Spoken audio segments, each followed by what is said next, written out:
çalıştım.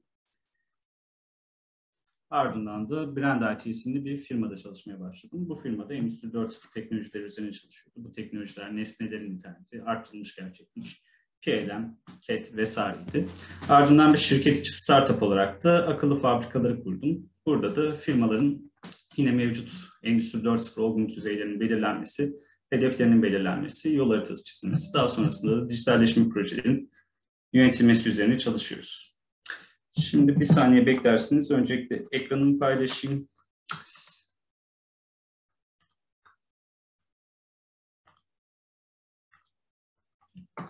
Sunum sırasında dilerseniz eğer sesini açabiliyorsa katılımcılar sesi açıp beni kesebilirsiniz, soru sorabilirsiniz. Benim açımdan problem değildir. Yoksa sunumun ardından sorularınızı alabilirim. Tabii yorumlarınızı da dahil edebiliriz. Bugün nelerden bahsedeceğiz? Aslında çok kısa bir endüstri devrimlerinden bahsedeceğiz. Endüstri 4.0'a gelene kadar hangi devrimleri yaşadık, neler oldu bunlardan biraz bahsedeceğim. Ardından Endüstri 4.0 nasıl ortaya çıktı, neden ortaya çıktı, hangi ihtiyaca yönelikti ve neleri karşılıyor bunu konuşacağız. Daha sonra Endüstri 4.0 teknolojileri dediğimiz 9 tane teknolojiden bahsedeceğiz. Daha sonra da Endüstri 4.0 eksenleri dediğimiz aslında Endüstri 4.0 ile beraber endüstride, firmalarda nelerin değiştiğinden konuşacağız. Sonra bu tüm bahsettiklerimizi birleştirerek bu Endüstri 4.0 olgunluk testlerinin özellikle de bizim hazırladığımız testin neyi ölçümlediğinden, ne yaptığından ve nasıl bir faydası olduğundan bahsedeceğim. Ve en sonunda da çevresel ve sosyolojik etkisi nedir Endüstri 4.0'ın? Biraz bunun üzerine konuşuyor olacağız.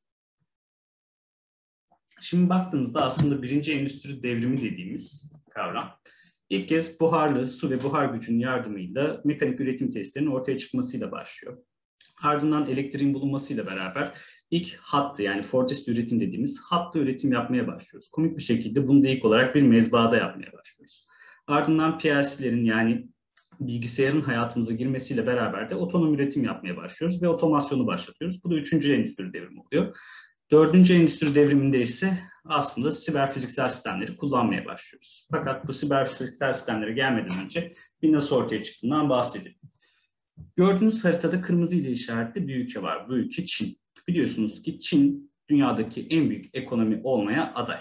En son baktığımda 2026 yılında artık Amerika'yı geçerek dünyanın en büyük ekonomisi olabileceği söyleniyordu. Bunu gören Avrupa ve Amerika ve diğer ülkeler Çin'e karşı ne yapabiliriz diye düşünmeye başlıyorlar. Bu noktada da aslında Çin'in yaptığı seri üretimle aynı ürünü çok fazla sayıda ve ucuz bir şekilde üretmekken biz bunu yapmayalım, bunun yerine ne yapalım diyorlar. Bir, proaktif olalım yani karşı tarafın isteklerini daha hızlı karşılayabilelim. İkincisi esnek olalım, sadece tek bir ürün üretmek yerine ürünü çeşitlendirelim. Yani bugün hepimiz bir ayakkabı bile alırken farklı renklerde, farklı çeşitlerde ayakkabılar almak isteyebiliyoruz. Hepimiz kendimize özel kişiselleştirilmiş ürünler istiyoruz. Bunu üretebilelim diyorlar. Başka ne yapalım diyorlar? Daha ucuza üretelim diyorlar. Yani burada direkt olarak akla şu soru gelebilir. Madem bunlar yapılabiliyordu da Çin'in bu kadar büyümesi neden beklendi? Çünkü bazı teknolojiler henüz ortaya çıkmamıştı ya da kullanımı çok pahalıydı. Burada şunu da üzerinde durmak lazım. Aslında bugün konuşacağımız konu Endüstri 4.0 ama eş anlamlısı gibi görülen birçok da isim var. Bunlar ne? Dijitalleşme, dijital dönüşüm, Toplum 5.0, China 2025 vesaire. Aslında bunların hepsi birer farklı kavram. Bizim Endüstri 4.0 adı altında konuştuğumuz kavram 2012 yılında Almanya'da ortaya çıkmış ve tescillenmiş bir marka aslında. Biz bunun üzerinden neler yapılabileceğini konuşacağız. Çünkü dijital dönüşüm dediğimizde bir sınır belirleyemediğimiz için bu sınırın içerisindeki kavramları net olarak konuşamıyoruz. Çok ucu açık ve sonsuza kadar gidebilecek bir konu. Şimdi az önce bahsettiğimiz bazı teknolojilere ihtiyaç vardı ya da teknolojiler çok pahalı dediğimiz teknolojiler burada gördüğünüz 9 temel teknoloji. Şöyle bir teknolojilere göz gezdirdiğinizde direkt olarak şu soru aklınıza gelir. İyi güzel bu teknolojiler var ama mesela yapay zekayı ben bu teknolojiler arasında göremiyorum ya da blockchain'i göremiyorum gibi. Bu teknolojiler her ne kadar günümüzde kullandığımız teknolojiler olsa da yine sınırlarını çizebildiğimiz teknolojiler değil. Mesela yapay zeka aslında IoT teknolojileri ve büyük datanın kullanımında analitik kısmında kullanıyoruz. Fakat net olarak yapay zekayı tek başına kullandığımız alanlar yok. Ya da blockchain'in çeşitli süreçlerde şifreleme yapmak için ya da günümüzde paraya çevirmek için kullandığımız halde bir alım aracı olarak kullandığımız halde net olarak bunların sınırlarını çizemiyoruz. Yarın öbür gün Web 3.0 kullanmaya başladığımızda, gerçekten Metaverse'lere geçiş yaptığımızda o zaman bunları net olarak belki Endüstri 4.0'ın, belki 5.0'ın, belki de farklı bir kavramın içinde konuşuyor olacağız. Şimdi buradaki teknolojilerden dilerseniz birer cümleyle bahsedeyim. Ardından da biraz ayrıntısına girerek bu teknolojiler nedir, neler yapılıyor, benim de içinde bulunduğum hangi projelerde neler yapıldı gibi konuları da konuşuyorum. Özel robotlar aslında birçok üretim tesisinde artık görebildiğimiz, otonom olabilen robotlar. Burada insanla beraber çalışabilir ya da tamamıyla kendi kendine çalışan robotlardan ya da robot kollardan bahsedebiliriz. Simülasyon teknolojileri aslında bugün biraz daha dijital ikize doğru dönmeye başlayan, mevcut durumun ne olduğundan çok ne olacağını tahminlemeye çalıştığımız, işte endüstri mühendisliğinde ProModel, Arena gibi programlar, makine mühendisliğinde ANSYS vesaire gibi programlarla çeşitli mukavemet, işte yol ne kadar gidecek, çeşitli üretim planlamaları, çizelgelemelerini geleceğe yönelik tahminlemeye çalıştığımız programlar. Sistem entegrasyonu burada yatay ve dikey olarak ikiye ayırdığımız, yatayda iş ortaklarımızda, dikeyde ise tedarikçilerimiz ya da müşterilerimizle sistemleri yazılımsal olarak entegre ettiğimiz, haberleşebildiğimiz sistemler kurmak olarak özetleyebiliriz. Nesnelerin interneti hemen hemen artık hayatımızın her alanında kullandığımız, işte buzdolabımızdan telefonumuza hatta çamaşır makinesine kadar bütün nesnelerimizi internete bağladığımız ve bunun üzerinden onlardan veri alıp onlara veri gönderebildiğimiz sistemler olarak söyleyebiliriz. Siber güvenlik aslında her şeyi internete bağladığımızda ve bu kadar çok veriyi tuttuğumuzda onu korumamız da gerekiyor. Yani şu anda hemen hemen Türkiye'deki bütün firmalar şundan şikayetçi. Biz siber atak aldığımızda ve bunun sonucunda hackerlar bizden para vesaire istediğinde bizim yapabileceğimiz çok bir şey yok. Buna karşı da çeşitli önlemlerin alınması gerekiyor. Bulut bilişim aslında hepimizin ister istemez kullandığı, şu anda bile bu yayını üzerinden yaptığımız sistemler. Nedir? İşte bir Google doküman kullanırken bile üzerinde çalıştığımız lokal serverımızda, yani yerel cihazımızda tutmak yerine diyelim ki Amerika'daki bir bulut tarlasında, bir sunucuda verilerimizi tutmak ve onun üzerinden yönetmek diyebiliriz. Eklemeli üretim aslında 1970'lerden beri konuşulan, ortada olan fakat günümüzde son 10 yıldır biraz daha popülerleşen bir teknoloji. Çünkü artık hızlandırabiliyoruz ve farklı alanlarda kullanabiliyoruz, çeşitli noktalarda da ihtiyaç duyabiliyoruz. Nedir? Aslında katman katman bir ürünü 2D printer'ın, yani bir yazıcının yaptığı gibi bir yazı yazmak yerine bir ürünü parça parça üst üste ekleyerek kurmak olarak düşünebiliriz. Arttırılmış gerçeklik aslında bizim gerçek dünyamızla sanal dünyayı birleştiren bir spektrumda ortada kalan bir teknoloji. Nedir bu teknoloji diye bakacak olursak, bizim gerçek dünyada bir iş yaparken sanal dünyadaki verileri ya da animasyonları görmemizi sağlayan gözlük, tablet, telefon, yani bir ekran yardımıyla ve bir kamera yardımıyla gerçek dünya üzerinde sanal faaliyetleri gösterebildiğimiz araçlar ve teknoloji. Büyük veri ise aslında bu kadar fazla teknoloji varken, bu kadar fazla teknolojiden bu kadar veri toplanıyorken ortaya çıkan bir sonuç diyebiliriz. Büyük veriyi belki büyük veri analitiği olarak söylemek daha doğru olabilir. Elimizde bu kadar fazla veri varken bir şekilde bu verileri işlememiz gerekiyor. Fakat ne sunucumuz yetiyor buna, bu yüzden bulut teknolojilerini kullanıyoruz, ne de bulut teknolojileri üzerinde bunları analiz ederken şu anki bildiğimiz geleneksel istatistiksel analiz yöntemleri yeterli kalıyor. İşte sadece bir ANOVA yaparak ya da lineer regresyon yaparak artık bunlardan anlamlı sonuçlar çıkartamayabiliyoruz. O yüzden makine öğrenmesi vesaireyi kullanarak birden fazla metodu birleştirip geleceğe yönelik doğrultuda tahminler yapmak için de büyük veri analizini kullanıyoruz diyebiliriz. Şimdi nesnenin internetiyle isterseniz başlayalım. Burada kısa bir video izleteceğim. Ardından da nesnenin internetini biraz daha ayrıntılı anlatıp biz nerelerde kullandık, şimdiye kadar neler yaptık bundan bahsedeceğim. The Internet of Things, or IoT, is influencing our lifestyle from the way we react to the way we behave. From air conditioners that you can control with your smartphone, to smart cars providing the shortest route, or your smartwatch which is tracking your daily activities. IoT is a giant network of connected devices. These devices gather and share data about how they are used and the environment in which they are operated. It's all done using sensors. Sensors are embedded in every physical device. It can be your mobile phone, electrical appliances, vehicles, barcode sensors, traffic lights, and almost everything that you come across in day-to-day life. These sensors continuously emit data about the working state of the devices. But the important question is, how do they share this huge amount of data and how do we put this data to our benefit? IoT provides a common platform for all these devices to dump their data and a common language for all the devices to communicate with each other. Data is emitted from various sensors and sent to IoT platforms securely. IoT platform integrates the collected data from various sources. Further analytics is performed on the data and valuable information is extracted as per requirements. Finally, the result is shared with other devices for better user experience, automation, and improving efficiencies. Let us look at a scenario where IoT is doing wonders. In an AC manufacturing industry, both the manufacturing machine and the belt have sensors attached. They continuously send data regarding the machine health and the production specifics to the manufacturer to identify issues beforehand. A barcode is attached to each product before leaving the belt. It contains the product code, manufacturer details, special instructions, etc. The manufacturer uses this data to identify where the product was distributed and track the retailer's inventory. Hence, the manufacturer can make the product running out of stock available. Next, these products are packed and parceled to different retailers. Each retailer has a barcode reader to track the products coming from different manufacturers, manage inventory, check special instructions, and many more. The compressor of air conditioner has an embedded sensor that emits data regarding its health and temperature. This data is analyzed continuously, allowing the customer care to contact you for the repair work in time. This is just one of the million scenarios. We have smart appliances, smart cars, smart homes, smart cities, where IoT is redefining our lifestyle and transforming the way we interact with technologies. The future of IoT industry is huge.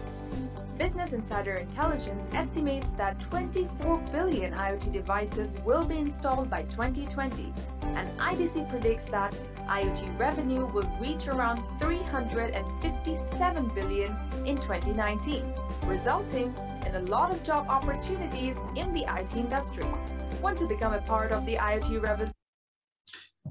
Evet, umuyorum ki sesi geldi videonun. Sesin gelmesi için özellikle o özelliği açmıştım ama bir uyarı gelmediğine göre sesi sizle paylaştığımı varsayıyorum. Aslında IoT dediğimiz yani nesneler interneti günümüzde yavaş yavaş her şeyin internetine doğru dönüşmekte. Çünkü artık sadece nesneler değil biz de içine dahil olmaya başlıyoruz. Burada işte Elon Musk'ın firması Neuralink'te vesaire artık beyin sinyallerimiz bile bir şekilde internette paylaşabilir hale geliyoruz. Nesne interneti dediğimiz konuysa aslında en basitinden bizim bir üretim tesisinde bir duruşu, bir sisteme elimizle girmemizle başlayan bir konu. Öncelikle ne yapıyoruz? Biz endüstriyel bir tesiste tamamıyla kağıt formlarla işleyen bir süreci yarı otomatize hale getiriyoruz. Bu yarı otomatize halde ne yapılıyor? İnsanlar artık bir kağıt formu, bir konuyu, bir sorunu ve de çözümünü yazmak yerine artık bir panel ekran üzerinden problem çıktığında duruşun sebebini yazıp anında gönderebiliyor. Daha sonraki aşamalarda ise hatlı bir şekilde burada bir sensör teknolojisi kullanılabilir, barkod teknolojisi kullanılabilir, belki makinenin içindeki gömülü bir sistem olabilir. Takip etmeye başlıyoruz. Burada en çok bilinen programlardan, daha doğrusu yönetim sistemlerinden birisi MES, yani Manufacturing Execution Systems. Ne yapıyoruz? Üretimi izlemeye başlıyoruz. Üretimi izlemek şunun için önemli. Bir üretim tesisine gittiğinizde genellikle pazartesi sabahları geçen hafta ne oldu toplantısı yapılır. Geçen hafta ne olduğu üzerine konuşulur, onun düzeltilmesi, ne yapılması gerektiğine karar verilir. Fakat IoT sistemlerini kullanmaya başladığımızda artık geçen hafta ne olduğunu konuşmuyoruz. Şu anda ne oluyor'yu konuşuyoruz. Bunun üzerine bir de analitik sunucular eklediğimizde, geleceğe yönelik tahminler yaptığımızda artık şu anda konuşmak yerine bir hafta sonra, 2 hafta sonra, 1 ay sonra ya da 1 yıl sonra ne olacağıyla ilgili tahminleri, senaryoları, belki de farklı durum senaryolarını konuşabilir hale geliyoruz. Biz neler yaptık şimdiye kadar? İçinde bulunduğum birkaç projeden bahsettim dilerseniz. Mesela Tuborg'da az önce bahsettiğim gibi her pazartesi oturulup geçen hafta ne yapıldı, geçen ay ne kadar üretim yaptık, kaç şişe biri ürettik, kaç tank doldu, ne kadar tankta ürün kaldı vesaire konuşulurken şu anda birisi bir şey mi dedi acaba? Peki.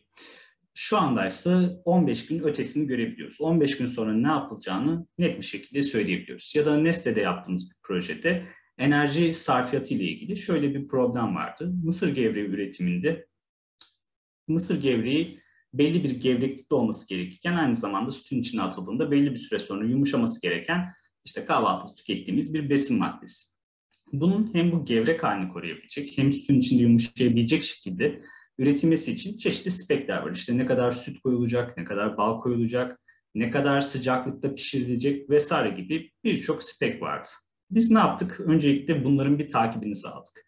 Üretimi izleyerek önce bir veri topladık. Daha sonra bu veriyi işleyerek gelecekte ne olacağı, şu anda olan durumun optimal hale nasıl geçebileceği üzerine çalışmaya başladık. Peki bunun sonucunda ne oldu? Biz kurduğumuz sistemle artık sadece operatörün düzenlemeleriyle fırının çalışmasını ya da gelen nesnelerin çalışmasını sağlamaktansa artık operatör dışında da sistemin kontrol edilmesini, otomatik olarak kontrol edilmesini sağladık. Burada da makine öğrenmesi metotlarını kullandık. Bununla beraber artık belli bir sıcakta, diyelim ki 220 derecede operatör fırını çalıştırırken aslında şunu gördük. 180 derecede o fırın çalışsa da yine de aynı gevreklikte, aynı kalitede bir ürün çıkabiliyor. O zaman ısıtmak için o kadar çok enerji harcamak ya da daha sonrasında soğutmak için tekrar bir enerji harcamaktansa optimal derecede ısıtalım, optimal şekilde ürünleri verelim ve sonuçta da hem optimal ürünü üretelim hem de enerji ve ham maddeden yana gereksiz harcamaları kısalım istedik. Bunun sonucunda yaklaşık %5'lik bir enerji tasarrufu elde ettik diyebilirim. Nesne'nin interneti ile ilgili bir sorunuz varsa şu anda sorabilirsiniz. İsterseniz sunumun sonunda tekrar da sorabilirsiniz. Size bırakıyorum. Artırılmış gerçekliğe geçiyorum. Ekranda bir barkod var. Eğer telefonunuzu çıkartıp kamerasını tutarsanız ya da daha eski modellerde bir telefonunuz varsa bir barkod okuyucuyla okutursanız karşınıza bir mobil uygulama çıkacak. Bu PTC'nin Vuforia uygulaması. Eğer indirirseniz daha sonrasında bunun üzerinden aslında artırılmış gerçeklik uygulamalarını kendiniz de telefonunuz üzerinden test edebileceksiniz.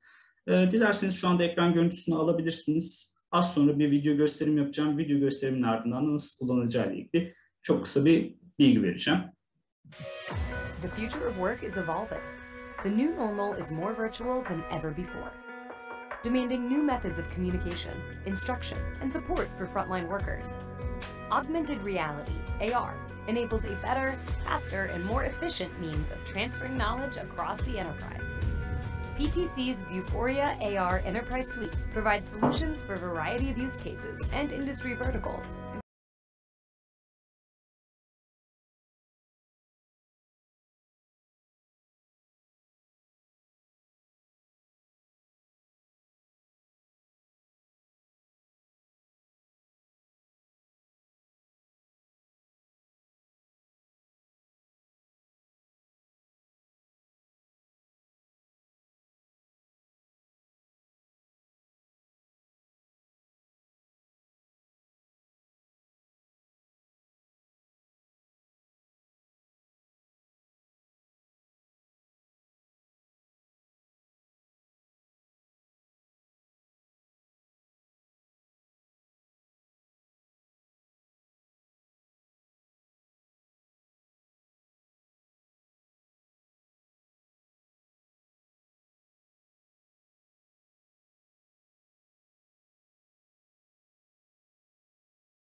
And drive business continuity. Evet, yani burada aslında PTC'nin reklamını yapmak amaç değil, onun bir ürünü üzerinden konuyu anlatmak amaç verdim. Ki yeni çıkan bir ürünü var bu Vuforia Instruct diye, o da bu videoda eksik. Burada aslında artırılmış gerçeklikte yapılan birçok konuya değiniliyor ve bununla ilgili çözümler üretiliyor. Şimdi nedir bu çözümler? Öncelikle bir artırılmış gerçekliğin ne olduğunu tekrar konuşalım. Şu anda bizim kendi gözlerimizle gördüğümüz dünya aslında gerçekliği oluşturuyor. Bizim belki telefonlarımızın ekranında gördüğümüz dünya ya da bir sanal gerçeklik gözlüğü üzerinde görebildiğimiz dünya ise tamamıyla sanal gerçekliği oluşturuyor. Sanal gerçekliğin şöyle bir problemi var. Hareket etmesi zor. İşte gözlerimiz tamamıyla kapattığı için gerçek dünyayla bir etkileşim kuramıyoruz. Denge bozukluklarına sebep oluyor vesaire. Ve gerçekte endüstri içinde kullanmak istediğimizde sanal gerçekliğin çok fazla bir kullanım alanı yok. Sadece eğitim süreçlerinde kullanıyoruz.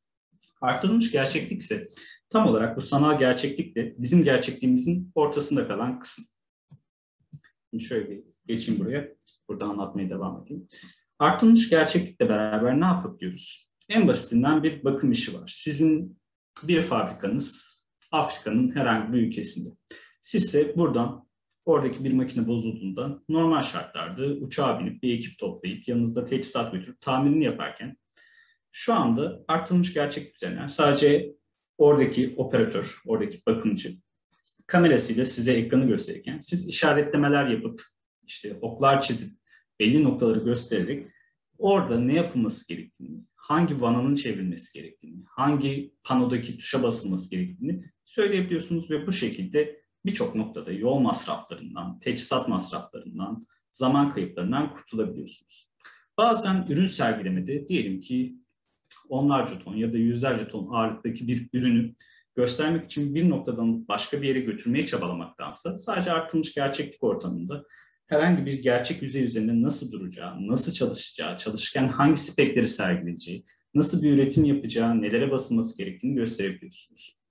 Ya da en çok kullanılan yöntemlerden birisi olarak eğitim süreçlerinde kullanabiliyorsunuz. Mesela Türkiye'de Mercedes'te böyle bir ortak projemiz var. Mercedes eğitim süreçlerinde şu anda artırılmış gerçekliği kullanıyor.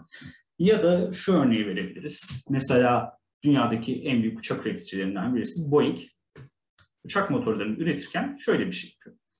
Normalde bir uçak motoru yapılması hem çok külfetli hem de çok maliyetli bir iş. Ve siz yeni bir işçi aldığınızda bu uçak motorunun üretiminde yer alacak. Hatalı bir iş yapması gerçekten çok büyük bedellere sebep olabiliyor. Boeing ne yaptı? Bir artırılmış gerçeklik uygulaması edinip bunun üzerinden yapılacak iş adımlarını orada göstermeye başladı. Nasıl yani? Siz işte bir A noktasında bir cıvata, bir somun takacaksanız sizin nereden neyi alıp nereye takmanız gerektiğini bir CAD programı üzerinde programlayıp bunu gerçek ürün üzerinde şablonlaştırıp teker teker nereye takmanız gerektiğini, nasıl takmanız gerektiğini gösteren bir uygulama yaptı. Şu anda ekranda gördüğünüz ThinkMark'ı eğer az önceki uygulamayı indirdiyseniz o uygulamada ThinkMark'ı herhangi bir tanesini seçip motor uygulamasını, kahve makinesi uygulamasını ya da bir diğerini seçip ekranınızdan gösterirseniz ekrandan ne yazık ki tam olarak size doğru çıkacak olan bir motor ya da işte kahve makinesi göreceksiniz. İsterseniz bunun da ekran görüntüsünü alabilirsiniz. Az sonra ya da daha sonra telefonunuzdan vesaire açtığınızda gerçekten normal şekilde görebileceğiniz zemine paralel değil, zemine dik bir şekilde çıkacak şekilde onun üzerinde neler yapıldığını, benim şu anda anlattığım şeylerin en azından birer modelini inceleyebilirsiniz. Ekran görüntüsünü alıp telefonunuzdan açarsanız daha doğru şekilde gözlemleyebileceksiniz. Tabii bu artırılmış gerçekliği de eğitimde kullanıldığı gibi, diğer şeylerde kullanıldığı gibi bazen bir ihtiyaç haline de gelebiliyor. Nedir bu ihtiyaç? Mesela raflara yükleme yapıyorsunuz belli bir üretim tesisinizde ve aslında sizin hem ham madde yarı mamul stoklarınız hem de bitmiş ürün stoklarınız sizin için maliyet oluşturuyor. Siz bunları çok hızlı bir şekilde yükleyebilmek için çoğunlukla ne yapıyorsunuz? Kağıt formlardan yerlerine bakıp işte bir forklift ya da elle alıp o rafa yerleştiriyorsunuz. Bir artırılmış gerçeklik uygulaması ve gözlük, tablet ya da telefon yardımıyla aslında hangi ürünün tam olarak nereye gitmesi gerektiğini görüp bir kağıt formundan teker teker kontrol etmek yerine hızlı bir şekilde götürebiliyorsunuz diyebiliriz. Hatta bunun ötesinde işte bu videoda olmayan programda da şunu yapabiliyorsunuz. Artık bir işi yaparken hata yaptığınızda fark edilmesini sağlayabiliyorsunuz. Ya da doğru sırayla işi yapmadığınızda programın sizi uyarmasını sağlayabiliyorsunuz. Nedir? Mesela bir motor siklet yapacaksınız. Binlerce parçadan oluşuyor. Teker teker parçaları hangi sırayla nereye koymanız gerektiği, nasıl sıkmanız gerektiği, doğru yerleştirdiniz mi, yerleştirmediniz mi? Bunların hepsini sizin gözlüğünüz ve de ondan çıkan kamera sayesinde takip edip size uyarılar gönderebiliyor ve işi daha doğru şekilde yapmanızı da sağlayabiliyor. Eklemeli üretim. Aslında eklemeli üretim bahsettiğim gibi 1970'lerden beri olan bir teknoloji. Şu anda videosunu izlediğimiz şey ise aslında Çin'de yapılmış bir evin bir günde 3D bir printerla yazılması. Gerçekten bir kullanılabilir. Evi bir günde artık 3D printerle yazabiliyoruz. Peki 3D printer bize ne sağlıyor? Ya da katmanlı üretim yapmak bize ne sağlıyor? Bazı süreçlerde ihtiyaç duyuyoruz. Nedir mesela? bazen çok hassas bir işlem yapılması gerekebiliyor ve hassas dökümle yapmak ya da torna frezeyle yapmak o ürünün üretilmesine engel olabiliyor ya da çok fazla hurda çıkabiliyor ya da ürün işlemdeyken kırılabiliyor. Böyle süreçlerde 3D print kullanarak çok daha zor parçaları çok daha hızlı bir şekilde üretebiliyoruz. Ya da bazı parçalar var çok unik, çok biricik ve dünyada çok sınırlı imalatı yapılıyor. Sizin bunu siparişini vermeniz bir dertken onun gelmesi ayrı bir dert ve bütün bu süreç boyunca eğer makineniz duruyorsa çok daha büyük bir dert var ortada. Ne yapıyorsunuz? 3D printer ile eğer o parçanın modeli elinizde varsa hızlı bir şekilde yazdırabiliyorsunuz ve kullanılabilir hale getirebiliyorsunuz gibi. Bu teknoloji sayesinde de aslında birçok yine yol masrafından kurtulabildiğimiz gibi birçok ürünü daha hızlı üretebiliyoruz. Yarın öbür gün bu 3D printerler daha da hızlandığında belki seri üretim süreçlerinde bile daha kişiselleştirebilmiş, yani aynı ürünün farklı çeşitlerini üretebilmek için 3D printerları daha fazla aktif olarak kullanacağız. Mesela üretimde özellikle çok fazla prototip tasarlayan, çok fazla yeni kalıp üreten firmalarda bu kalıp ve prototiplerin tasarlanmasından sonraki üretim aşaması ve seri üretime geçene kadar kısım çok uzun sürebiliyor. 3D printerla belki de bu zamanların çok daha kısalmasını sağlayabileceğiz. Bir diğer teknoloji otonom robotlar. Aslında robotlar biraz daha aşina olduğumuz bir teknoloji. Çünkü yıllardır, yani 3. Endüstri Devrimi dediğimiz otomasyonu geçtiğimizden beridir kullandığımız robotlar. Burada bu robotları aslında ikiye ayırabiliriz temelde. Nedir bunlar? İnsanlarla işbirliği yaparak çalışan robotlar ve tamamıyla özgün olarak, otonom olarak çalışan robotlar. Robotlar bize ne katıyor? Özellikle insanın çalışmasının problem olabildiği süreçlerde ne olabilir bunlar? Çok zorlu bir iş olabilir. Benim babam da bir fabrika işçisiydi. Özellikle birçok fabrikada görebilirsiniz. Preste çok fazla parmak kaptırılıp uzuv kayıplarına sebep olabilir. Ya da işte benim babam gibi bir kağıt fabrikasında çalışıyorsanız bir makineye elinizi, parmağınızı kaptırıp yine uzuvlarınızın kaybıyla sonuçlanabilir. Böyle bir durumda aslında robot kullanmak insan güvenliği açısından, işçi güvenliği açısından büyük faydalar sağlayabiliyor. Eğer kirli bir iş varsa ya da zor bir iş varsa ya da tekrarlı bir iş varsa, sıkıcı bir iş varsa, işte Charlie Chaplin Modern Times filminde dalga geçtiği gün boyunca cıvata sıkma işini kimse yapmak istemez. Hele ki bizle beraber, bizimle beraber gelen yeni nesille beraber hiçbirimiz gün boyunca aynı işi yapmak istemiyoruz. Bu işleri yavaş yavaş robotlara devredebiliyoruz. Ve robotlar bizden çok daha iyi şekilde yapabiliyorlar. Çok daha ağır yükleri bizden daha kolay taşıyabiliyorlar. Bizim gibi sakatlanmıyorlar. Eğer sakatlanırlarsa, yani arızalanırlarsa bu bizimki kadar önemli olmuyor çünkü çok daha hızlı tamir edebiliyoruz, değiştirebiliyoruz. Bu tarz süreçlerde insanlarla işbirliği yapan ya da tamamıyla otonom üretim yapan robotları da artık gündelik hayatımızda kullanıyoruz diyebiliriz. Büyük veri, burada gördüğünüz tabloda aslında her bir dakikada dünyada ne kadar veri, ne kadar işlem yapıldığını görebiliyorsunuz. İşte Facebook'ta 510 bin tane yorum yapılıyormuş her bir dakikada ya da 350 bin tane tweet gönderilmiş. Artık internetin bu kadar yaygın ve kişisel kullanımıyla beraber hemen her yerden veri toplamaya başladık ve bu verinin büyüklüğü çok büyük. Yani artık terabaytlarla ölçemediğimiz gibi zettabaytlarla bile ölçemiyoruz. Ama bir şekilde bu veriyi kullanmamız gerekiyor. Tabii ki iyi yönde kullanılabilir, kötü yönde kullanılabilir. İşte burada Trump'ın seçildiği Amerika seçimlerinde analitik olaylarında kötü yönde kullanılabildiğini görüyoruz. İnsanları manipüle etmek için de kullanılabildiği gibi iyi yönde de gerçekten bugünkü olanları değerlendirip yarın ne olacağını görmek amaçlı kullanabiliyoruz. Endüstride ise aslında her süreçten veri toplamaya başlayarak, işte sensörleri kullanarak, gömülü sistemleri kullanarak, GPS, barkod vesaire gibi teknolojileri kullanarak sürekli olarak büyük miktarda veriler topluyoruz. Bu büyük miktardaki veriyi bir şekilde işlememiz gerekiyor ki bu verinin bizim için bir değeri olsun. Burada da aslında büyük veri teknolojileri dediğimiz teknolojileri kullanıyoruz. Ne yapıyoruz? Elimizdeki belki terabaytlarla, belki zettabaytlarla ölçecek bu veriyi toplayıp bunun üzerinden anlamlı sonuçlar çıkartmaya çalışıyoruz. Önce şu anda ne oluyor'yu takip ediyoruz. Ardından ne olacağına bakıyoruz. Sonrasında ise farklı gelecek senaryolarını modelleyerek ben neyi farklı yaparsam sonucu ne olacak bunu görebiliyoruz. Bulut aslında bu kadar fazla veri toplandığında bu verileri bir yerde depolamamız gerekiyor. Fakat işte sizin kendi kullandığınız bilgisayarınızda olsa ne kadar hafıza var? 1 TB, 2 TB. Fakat büyük veriden bahsederken zettabaytlarca veriden bahsediyoruz.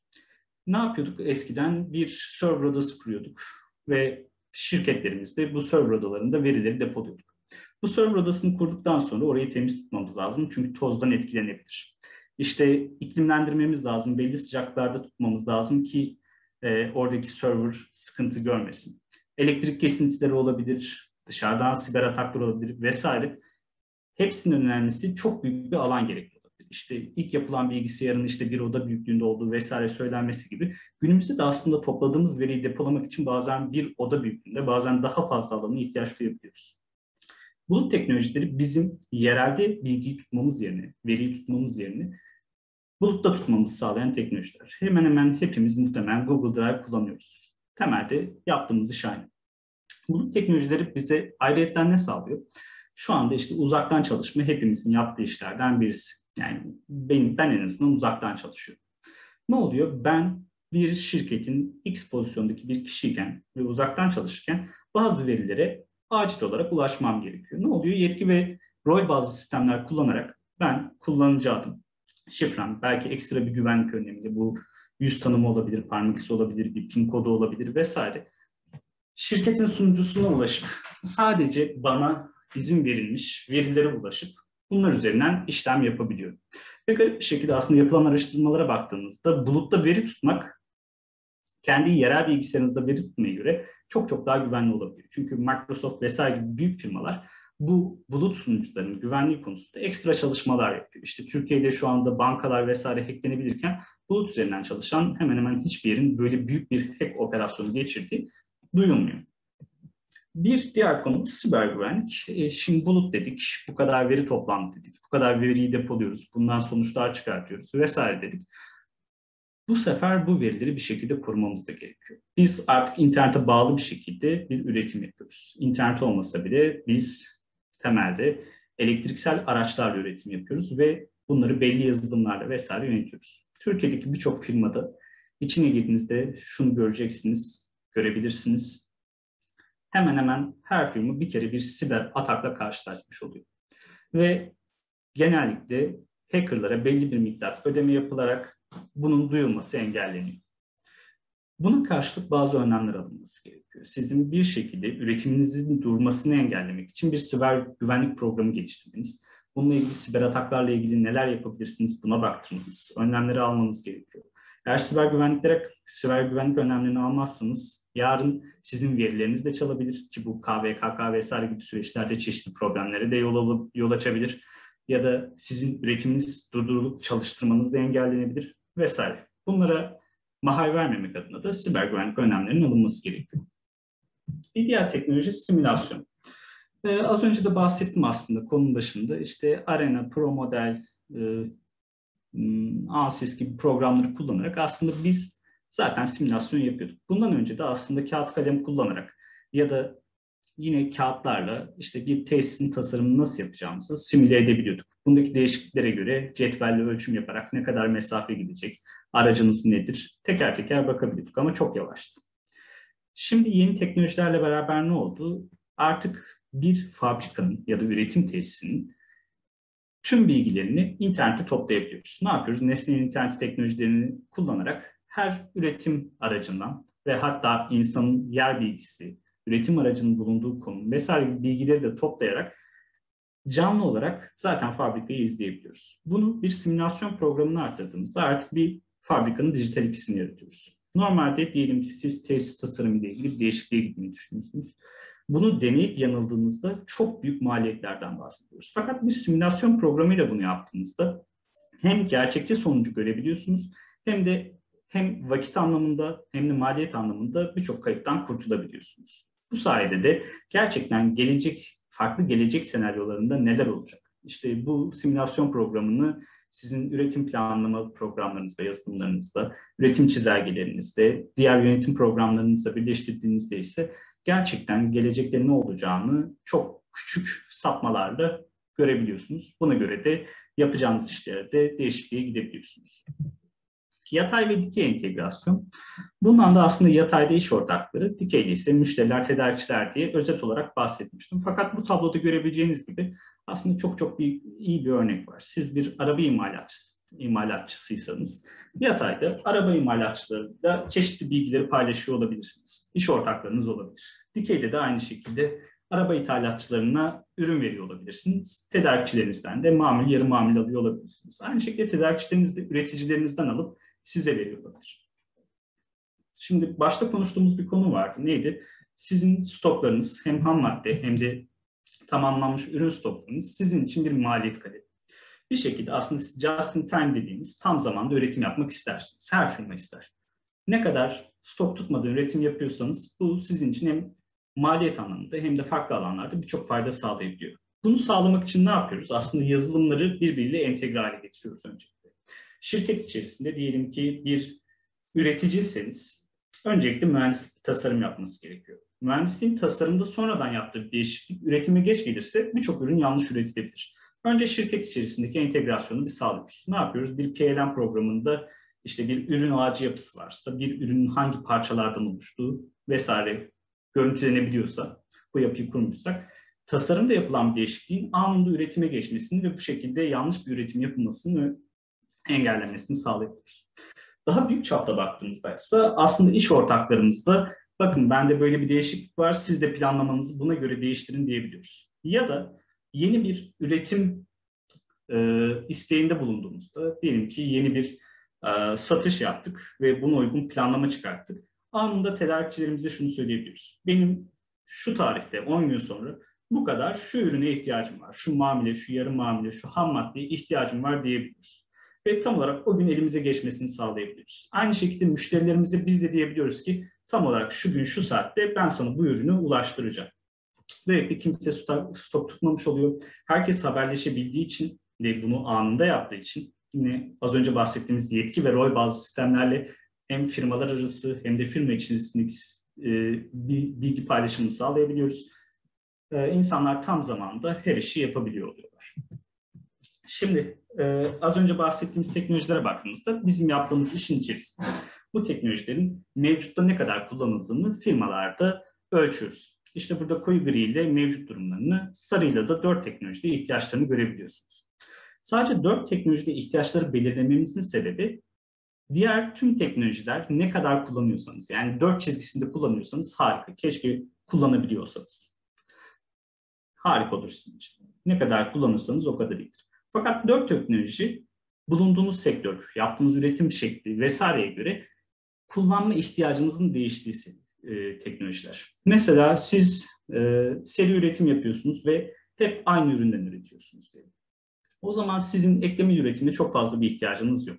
Siz otonom robotlar belki kullanarak çok daha hızlı yapabilirsiniz.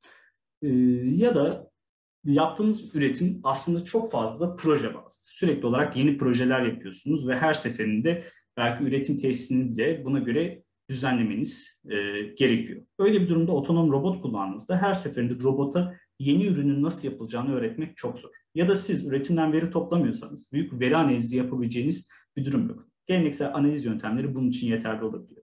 Ya da artırılmış gerçeklik için de benzer şekilde ihtiyaçlarınız olmayabilir. Bir diğer konu aslında bahsettiğimiz bu teknolojiler geldikten sonra hadi teknolojileri aldık, biz artık Endüstri 4.0'a uyumlu hale geldik diyemiyoruz. Bu teknolojilerle beraber aslında bizim 8 başlıkta bütün tesisimiz de değişiyor. Neler değişiyor? Mesela ürün ve servislerimiz değişiyor. Artık biz her şeyden veri toplayabildiğimiz için ürünlerimizden de veri toplamak istiyoruz. Ürünümüzü bir kere satıp daha sonra bunun parasıyla yaşamak istemiyoruz. Ürünlerimizi kiralamak, abonelik sistemiyle vermek, kullan öde sistemlerine geçmek istiyoruz. Mesela bakıyorsunuz Tesla'dan bir otomobil aldığınızda otomobilin yeni bir özelliğini açmak istediğinizde gidip yeni bir otomobil almıyorsunuz yükseltmek için. Onun yerine parasını ödüyorsunuz ve internet üzerinden size o özelliği açabiliyorlar. Az önce bahsettiğimiz abonelik, kullandığın kadar öde vesaire sistemleri de aslında as a service dediğimiz hizmet tipi satış modellerini ortaya çıkartıyor. İşte product as a service olabilir, software as a service olabilir. Yani nedir? Siz bir ürünü kiralama modeliyle birden fazla kişiye sunabiliyorsunuz ya da bir uygulamayı yer elinde kullanmasını sağlayabiliyorsunuz ama aslında bulutta tutabiliyorsunuz gibi. Bunlar olduğunda ne oluyor? Aslında sizin ürün ve servislerinizin de dönüşmesi gerekiyor. Siz evet bu teknolojileri edindiniz ama bu teknolojilerden daha büyük faydalar sağlayabilmek için ürün ve servislerinizde gerekli dönüşümleri yapmanız gerekiyor. Ürünlerinizden veri toplayamıyorsanız servisleriniz de buna uygun olarak dönüşemiyor demektir. Çok güzel, biz geldik, otonom robotlar kullanmaya başladık, çeşitli yazılımlar kullanmaya başladık. Bu sefer üretim ve süreçlerin aslında dönüşmesi gerekiyor. Artık yaptığımız üretim belki esnekleşti ve kişiselleştirilmiş ürün üretmeye başladık. Belki de otonom robotlar kullanarak çok hızlı üretmeye başladık. Ama süreçlerin de bir yandan değişmesi lazım. Bu kadar hızlı üretim yapmaya çalışırken çok böyle pasif, çok yavaş ilerleyen süreçlerle bunu yönetmek çok zor. Mesela bir kağıt formu üzerinden iş emirleri, iş talepleri oluşuyorsa ama siz otonom robotlar vesaire kullanıyorsanız, bir dakikada yüzlerce üretim yapıyorsanız, yüzlerce üretimlik maliyete sebep olabilecek duruşlar, kayıplar, yanlış işler yapılabilir. O yüzden bir şekilde artık süreçlerin de hızlanması lazım. Bir iş emrinin anında sistemlere girilebilmesi, bir noktada yaşanan bir değişimin diğer sistemleri de etkileyebilmesi gerekiyor. Bunun dışında evet, teknolojileri alıyorsunuz, bu teknolojileri kullanıyorsunuz ama aynı zamanda entegre etmeniz gerekiyor. Sektörde birçok firmada şunu görüyoruz, çeşitli teknoloji yatırımlarını günün ihtiyacına göre yapıyorlar. Fakat bu teknolojileri gelecekte yapacakları teknoloji yatırımlarını düşünerek yapmadıklarından birçok entegrasyon problemi yaşayabiliyorlar. Ya da birçok teknolojiye yatırım yaptıkları halde aslında sadece diyelim ki bir kurumsal kaynak planlama programının bir add-on olarak, bir ekstra modülü olarak alabileceği bir teknolojiyi bir PLM programı alarak alabiliyorlar. Yani çok daha büyük maliyetlere sebep olabiliyor. Kurulan sistemler entegre olduğunda ne oluyor? Çok hızlı bir şekilde hem fabrikanın, hem satış pazarlama kısmının, hem tedarik zincirinin yönetimini de sağlayabiliyorsunuz. Bir şekilde hepsi birbiriyle ortak ve eş zamanlı çalışabilir hale geliyor. Bu kadar fazla sistem kurduk, bu kadar fazla yeni teknoloji yatırımı yaptık ve bu kadar çok veri topladık. Bu verinin bir şekilde öncelikle toplanması, daha sonrasında da yönetilmesi gerekiyor.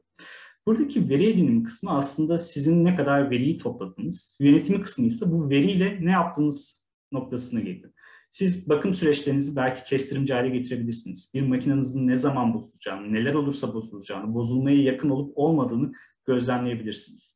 Ama doğru şekilde veriyi analiz ederek yapabilirsiniz bunu. Veri edinimi yönetimi başlığında da aslında bunu takip ediyoruz.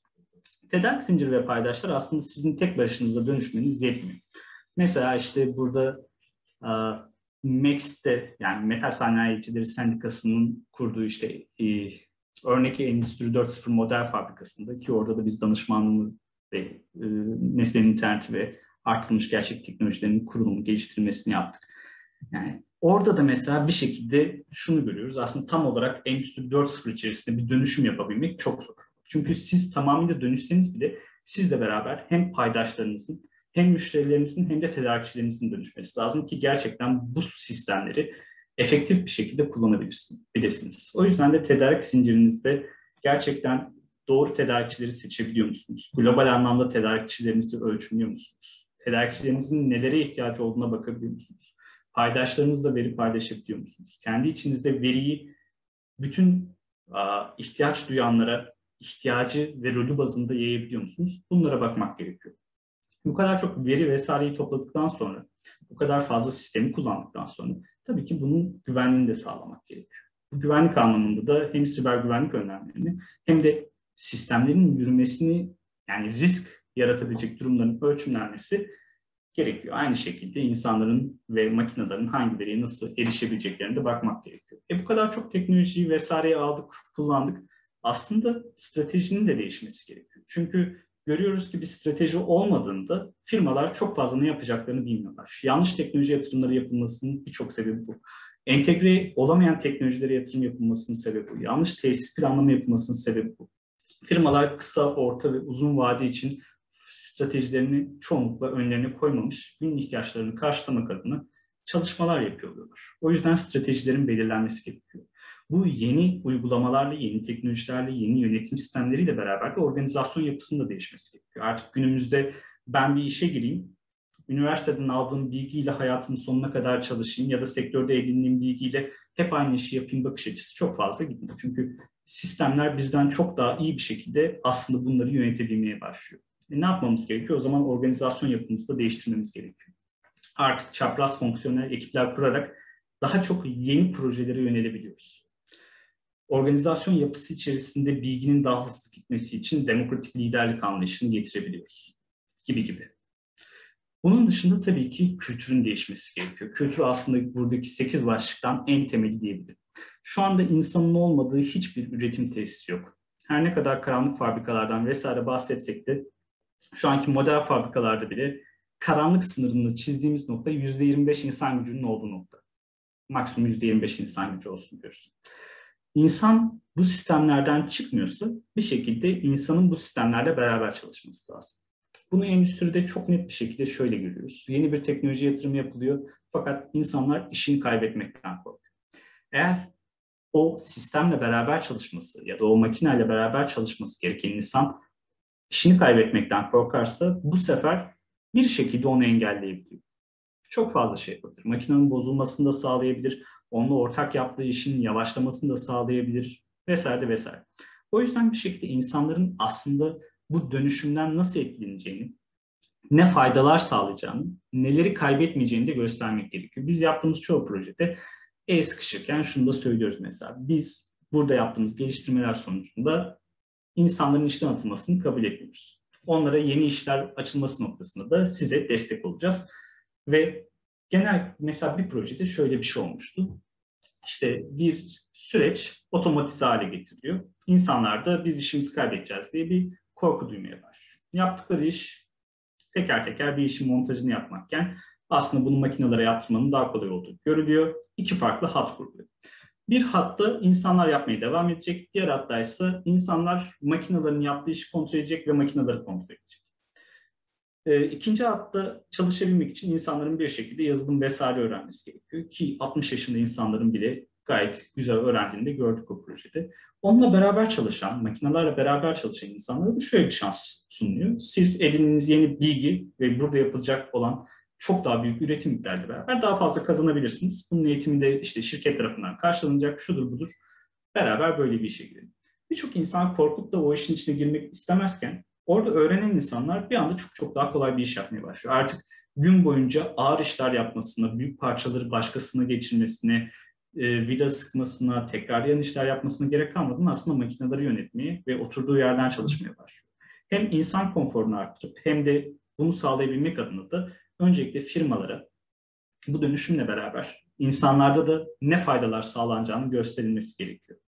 Burada bunun içerisine Agile yapısını da sokabiliriz. Yani çevik üretim yapısını. Artık sadece son ürünü oluşturmaya yönelik bir baştan planlayıp sonuca gitmek yöntemi yerine süreç içerisinde müşterinin taleplerine uygun yeni ürünlerin üretilmesini de sokabiliriz. İşte bir yalın konusunu da sokabiliriz vesaire. Burada bizim aslında bir ölçümlememizde işte iplik sektöründen büyük bir firmanın Türkiye'de mevcut durumlarını görüyorsunuz turuncuyla ve maviyle mevcut durumlarını görüyorsunuz. Turuncuyla da hedeflerini görüyorsunuz. Yani aslında literatürdeki birçok Endüstri 4.0 olgunluk testinde mevcut durum belirlenirken hedefler belirlenmiyor. Sanki hedefler herkes 4.0 noktasına yani sınırlara ulaşacakmış gibi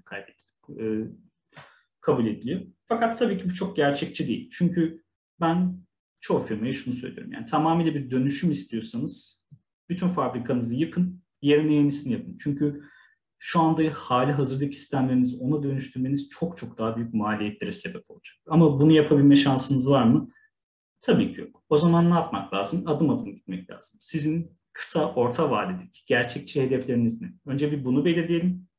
Siz buna ulaştığınızda o zaman yeni adımları belirleyebileceksiniz ve süreç içerisindeki yeni teknolojilerle, ucuzlayan teknolojilerle beraber bu süreç çok çok daha kolay bir hale alacak. Hedefleri belirlemediğinizde ne oluyor? İşte Alice Harikalar Diyarı kitabını okuyanlarınız varsa orada bir pasaj vardır. Alice ve tavşan bir yol ayrımına gelirler. Alice tavşana sorar hangi yoldan gitmeliyim diye. Tavşan da cevap verir. Nereye gittiğini bilmiyorsan hangi yoldan gittiğinin hiçbir önemi yok diye. Siz hedeflerinizi belirlediğinizde ne yapmanız gerektiğini de artık biliyorsunuz. İş nasıl yapmanız gerektiği kısmına geliyor. Daha sonrasında nasıl yapacağınızı planlayabiliyorsunuz. Yani burada mevcut durumu ve hedefleri belirleyerek gerçekçi bir senaryo çizebiliyorsunuz. Burada aslında bizim oluşturduğumuz Endüstri 4.0 olgunluk testinin bir örnek özeti var. Maksimum 14 soruya cevap vereceğiniz bir özete yine barkodu okutarak ulaşabilirsiniz. Sonucunda da e-mail adresinizi verirseniz nasıl bir rapor verdiğinizde az çok görebiliyorsunuz. Firmanın pozisyonu nedir? Türkiye'deki bu testi çözenler içindeki yeri nedir? Mevcut durumunuz ne ifade ediyor? ne yapmalısınız, önerebileceğimiz adımlar nelerdir gibi çeşitli sonuçları da buradan verebiliyoruz. Bunu herhangi bir gözlemlediğiniz üretim tesisi için ya da yani çok sallayarak da çözebilirsiniz. Bir bakabilirsiniz ne olduğuna. Tabii bu kadar Endüstri 4.0'dan konuştuk. Endüstri 4.0'daki teknolojilerin kullanımı, şirket içindeki dönüşüm vesaire derken aslında bu dünyayı da etkilemeye başlıyor. Şu anda baktığımızda aslında üretim tesisleri hata yapmadan kaliteli üretim yapmak istiyorlar. İşte Six Sigma dediğimiz milyonda 1.6 hataya ulaşmaya çalışıyorlar. Ama örnek fabrikalarda bile işte Siemens'in Amberg fabrikasında bile görüyoruz ki milyonda 10 civarı hata yapılıyor ve insan neredeyse hiç yok. Yani insan olmasa bile hata yapılabilirken insan işin içine girdiğinde birçok hata ortaya çıkabiliyor. Endüstri 4.0'la beraber makineleşme belki insanın yaptığı işlerin bir kısmını alırken yeni işler de ortaya çıkarmaya başlıyor diye bir iddia var. Ne kadar doğru olacağını bilmiyoruz çünkü şu anda tamamıyla 4.0'a geçiş sürecinde olduğunu söyleyemeyiz. Hala Türkiye'de 2 ile 3 arasında bir yerlerde olmaya çalışıyoruz. Dünyada da 4.0 noktasında net ülke çapında dönüşebilen bir yer olduğunu pek de görmüyoruz. Peki ne oluyor? Biz bir şekilde artık karanlık fabrikalara vesaire geçtiğimizde çevresi olarak enerjiye olan ihtiyacımız düşüyor. İşte ışığa, servis otobüslerine, kantine, elektrik kullanımına olan ihtiyaçlarımız düştüğünde çevreye belli noktalarda daha zarar verebiliyoruz. Bir şekilde enerji dışında tabii ki yapılması gereken birçok regülasyon var fakat bu devletler tarafından yapılması gereken bir şey. Firmaların da kendi içinde bu regülasyonlara uyup çevreye daha zarar vermesi gerekiyor. Fakat en azından enerji noktasında sağladığı faydalarla çevreye ufak da olsa daha az kötü etkide bulunabiliyor. Sosyolojik olarak çok fazla aslında net şey söylemek zor. Çünkü net olarak bir dönüşümü göremiyoruz ülkeler çapında. Fakat birkaç yorumda bulunabilir. Bunda en temel noktalardan biri az önce nasıl bir şirketin içerisinde insanların işini kaybetme korkusu varsa Endüstri 4.0'la beraber insanlar işlerini kaybedecek mi diye soruluyor. Kaybedecek ya da kaybetmeyecek demek çok zor ama önceki devrimlerde de gördüğümüz şöyle bir şey var. Yani eskiden insanlar ne iş yapıyordu? Çiftçi oluyorlardı, zanaatçı oluyorlardı, hayvancılık yapıyorlardı vesaire. Bir şekilde seri üretime geçildiğinde aslında birçok zanaatçının işini kaybetmesi gerekirken insanlar da bu üretimlerin içinde bulunmaya başladılar. Ne kadar iyi oldu, ne kadar kötüyü tartışmıyorum. Sadece bu insanlar yeni iş alanları bulabilmeye başladılar söylüyor. İşte bugün de baktığımızda mesela Boğaziçi Üniversitesi'ndeyken Endüstri 4.0 platformuyla bu alanda ufak bir çalışmam olmuştu. Dünyada şu anda ortadan kaybolan meslekler ve Endüstri 4.0'la beraber ortaya çıkmakta olan çıkacak meslekler konusunda bir şeyler araştırmış. Bunun üzerine bir sonuç çıkartmıştık. Mesela orada şunu görebiliyoruz. Günümüzde artık insanların vücut gücü kullanarak yapılan üretimlerden biraz daha eğlence sektörlerine doğru kaydını. İşte sosyal medya uzmanı diye bir sektör oluştu. Eskiden böyle bir sektör yoktu. Ya da YouTuber dediğimiz birçok insan var artık. Yani milyonlarca diyebileceğimiz sayıda insanlar YouTube üzerinden yayın yaparak para kazanabiliyor. Makineleri üretimde kullanmamızla beraber yaptığımız üretim ucuzlamaya, verimlilik artmaya, kalite artmaya ve sonucunda da ürün ucuzladığı için bizim alım gücümüz artmaya başlayabiliyor. Yani dünyanın çeşitli yerlerinde artabiliyor. Bizde çok artmasa da. Bu sayede de daha kolay ulaşabiliyoruz. Bu daha kolay ulaşabildiğimiz için de hayatımızda her gün aynı işi yapmaktansa, haftada 5-6 gün çalışmaktansa verimli, daha kısa süreler çalıştığımız daha yaratıcı işlere yönelebiliyoruz. Mesela ben şu anda eğer yoğun bir zamanda değilsem haftada 5 gün değil 4 gün çalışıyorum. Ama 4 gün daha verimli çalışıyorum. İşte Microsoft'ta da Google'da da bununla ilgili çalışmalar yapılıyor. 4 gün çalışırsa daha iyi olur mu diye. Artık kendimize daha fazla, hobilerimize daha fazla zaman ayırabiliyoruz. Ya da yeni işlerle meşgul olabiliyoruz. Dışarıdan birçok farklı yere iş yapabiliyoruz. Gibi diyeyim. Eğer bu konuda da ayrıca bir tartışma olursa sonrasında konuşuruz. Artık günümüzde yeni bir şey yapmak da değişiyor. Yani eskiden küçük miktarlarda üretim yapan bir fabrikayla yarışabilecek şekilde yeni üretim tesisleri kurabiliyorduk. Fakat günümüzde artık bu kadar hızlı üretim yapılırken, bu kadar büyük miktarlarda kaliteli ve ucuz yapılırken sektöre girmek zorlaşıyor. İşte bir zamanlar Mavi Okyanus'tan vesaire bahsediyorduk ama artık Mavi Okyanus diye bir şey de pek kalmadı. Çok fazla yeni fikir üretilemiyor ya da yeni fikirlerin yapılabilirliği azalıyor. Çünkü çok fazla insan benzer şekilde bu yeni fikirlerin peşinden geliyor. Ve sektör birçok noktada doygunluğa ulaşıyor. Peki ne yapmamız lazım? Burada da yıkıcı inovasyonlar devreye giriyor. Bir şekilde bir ürün üretip mevcut durumu yıkıp tamamıyla yeni bir şey yapmak gerekiyor. İşte Zoom diye bir teknoloji geliyor, pandemiye denk geliyor ve bir anda biz Zoom üzerinden etkinlik yapmaya başlıyoruz. Şu anda yüz yüze yapmıyoruz. Daha öncesinde Skype vesaire de vardı ama Zoom bu dönemin parlayan yıldızı oldu. Ya da YouTube geliyor ve biz bir anda günlerimizi izleyerek geçiyoruz. Kısa videolar izleyebiliyoruz. İşte Tesla elektrikli aracı tekrar devreye sokuyor. Aslına bakarsanız ilk otomobiller de elektrikli üretildiği halde bir şekilde batarya ömrünü uzatarak hayatımızda elektrikli araçları sokabiliyor. Gibi artık günümüzde zaten yapılan işleri yapmak, tekrar yapmak yetmiyor. Daha iyi yapsanız bir de sektöre girmek zor olabiliyor. O yüzden bir şekilde yıkıcı inovasyonlarla yeni fikirlerin peşinden koşmak ya da olanı yıkmak gerekiyor diyebiliriz. Böyle özetleyeyim. Belki atladığım noktalar oldu, emin değilim. O yüzden sizin sorularınız varsa sorularınızla devam edeyim. Aynı şekilde eğer Endüstri 4.0 ile ilgili daha fazla habere vesaire ulaşmak isterseniz bu konuda da bir farkındalık çalışması olarak internet sitemiz var. akıllıfabrikalar.com.tr diye. Hem endüstriyle ilgili haberleri hem de bu saydığımız teknolojiler, dijital dönüşümle ilgili haberlere ulaşabilirsiniz diyeyim. Bana ulaşmak isterseniz de ekinet.akıllıfabrikalar.com.tr mail adresinden bana ulaşabilirsiniz. Dinlediğiniz için teşekkür ederim.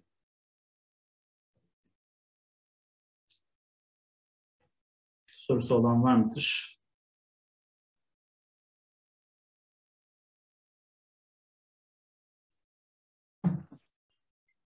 Evet, sunum için teşekkürler.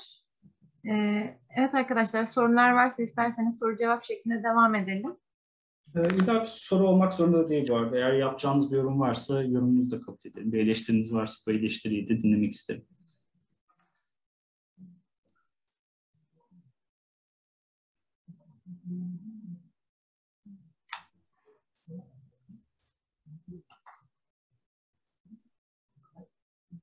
Ben bir soru sorabilir miyim? Tabii ki. Merhaba, ben Salih, Makine Mühendisleri Odası'ndan. Öncelikle sunum için teşekkürler İkin. Gayet faydalı bir sunumdu. Kendi adıma öyle değerlendiriyorum. Ancak merak ettiğim şey şu, Endüstri 4.0'ın geleceği açısından. Bugün dünyada yaklaşık 3,5 milyar insanın elektriğe, 1,5 milyar insanın da internete erişimi yok. Bu çok ciddi bir rakam. Dünyanın neredeyse yarısının internete erişim yok demek bu. Aslında elektriğe erişimle beraber internete erişim de probleme dönüşüyor biliyorsunuz. O nedenle aslında şunu soracağım. Endüstri 4.0 her ne kadar sosyal hayatı, geleceğin toplumunu, dünyayı dönüştürecek gibi bir öngörü içerisinde bulunsak bile aslında şöyle bir şeye de dönüşme ihtimali yok mu bunun? Yani çünkü dünyanın bir tarafıyla diğer taraf arasındaki uçurumu daha da derinleştirmesi, üretim ve ona bağlı olan karlılığı arttırarak dünyanın batısı, özellikle batısı için söyleyecek olursak, batısının zenginliğini arttırırken elektriğe ve hatta internete ve hatta elektriğe ve hatta temiz suya bile erişim olmayan toplumlar arasındaki uçurumu derinleştireceği de öngörülemez mi? Bu durumda da aslında Endüstri 4.0'ın yani şeyi söylemiyorum tabii ki hani işte toplumsal olarak yararlıdır, zararlıdır gibi bir yere varmak değil ama fabrikalarla ve endüstriyel olarak gelişmiş ülkelerle sınırlı kalabileceğini düşünmek doğru bir düşünce midir? Bunu sormak istiyorum. Tabii bu konuda net bir cevap vermek zor tabii ama hemen yolunu söyleyeyim. Burada aslında sadece Endüstri 4.0 olarak bakmamak gerekiyor. Liberal ya da kapitalist ekonomi üzerinden bir inceleme yapmak gerekiyor belki de. Yani pozitif kapitalizm diye bir kavram var. Baktığımızda Henry Ford zamanında araç üretirken ne yapıyor? Çalışanlarına daha yüksek ücretler vermek istiyor ki bu sayede çalışanları da bir şekilde kendi aracını ileride alabilsin. Bu şekilde de daha fazla kazanabilsin. Baktığımızda mesela şu anda Çin ne yapıyor? Bir şekilde Avrupa ve Amerika tarafından ekonomik olarak baskılanmaya çalışıldığı için Afrika'ya yatırım yapıyor. Afrika üzerinden yeni kanallar oluşturup ekonomilerini büyüterek bir şekilde oradaki büyüyen ekonomiden ileride daha büyük faydalar sağlamaya çalışıyor. Şimdi Endüstri 4.0'a baktığımızda aslında elbette ki bazı firmaların çok çok büyümesine sebep olabilir. Endüstri 4.0 olması da bugün baktığımızda Google, Amazon, işte Microsoft devasa firmalar. Birçok ülkeden daha fazla geliri olan firmalar. Endüstri 4.0 ile beraber belki de daha temel olarak ulaşabildiğimiz işte yarın öbür gün bir şekilde Afrika'ya daha fazla yatırım yapılabildiğinde o insanlar internete bir şekilde ulaşabildiğinde bu teknolojilere de ulaşabiliyor olacaklar. Temelde bir internet ihtiyacı var. Onun da temelinde elektrik var. Elektriğin öncesinde su, barınma vesaire var. İşte Maslow'un ihtiyaçlar hiyerarşisindeki ilk 2 adımı bir şekilde orada atlayabilirse insanlar, teknolojiye ulaşabilirse bir anda sanayinin içinde de daha fazla yer alabilecekler. Yani şu anda ben bir yazılımcıyla çalışmak istersem Hindistan'daki görece daha düşük kazanan bir yazılımcıyla beraber ortak bir projede yer alabiliyorum. Yarın bir Afrikalıyla da, ki burada tabii ki çok fakir kalmış Afrika ülkeleri, beldeleri üzerinden konuşuyorum. Onunla da çalışabiliyor olacağım. Bu noktada belki de pozitif bir katkısı da olabilecek. Ama tabii ki ne yazık ki firmaların çok büyüdüğü, zenginlerin daha zenginleştiği, fakirlerin daha fakirleştiği bir dünyada yaşadığımızdan bu ne kadar gerçekçidir sorgulanabilir. Ama teknoloji ne kadar gelişir ve de yaygınlaşırsa insanların da daha eşit olabileceği bir topluma doğru da ilerleyebileceğimiz umudundayım.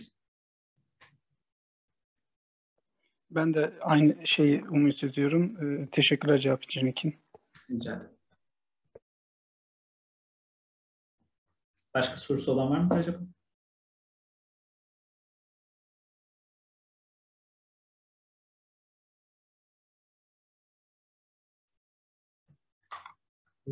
Dediğim gibi bana o zaman verdiğim mail adresinden ekinetapılıfarklılar.com.tr'den ulaşabilirsiniz. Herhangi bir sorunuz varsa ya da bir şekilde barkodların ekran görüntüsünü vesairesini alamadıysanız ben de gerekli çıktığı bilgileri size iletebilirim. İlke ne yapalım? Yavaştan kapatalım mı? Soru yoksa yavaştan kapatabiliriz. Peki, ben çok teşekkür ederim. Biz de teşekkür ederiz. Makine Mühendisleri Odası'na çok teşekkür ederim. Böyle bir fırsat sundu. En azından katılımcılara konu hakkında biraz bilgi verdiğimi umuyorum. Gerçekten faydalı olduğunu da umut ederim. Dediğim gibi başka bir sorunuz olursa da dilediğiniz zaman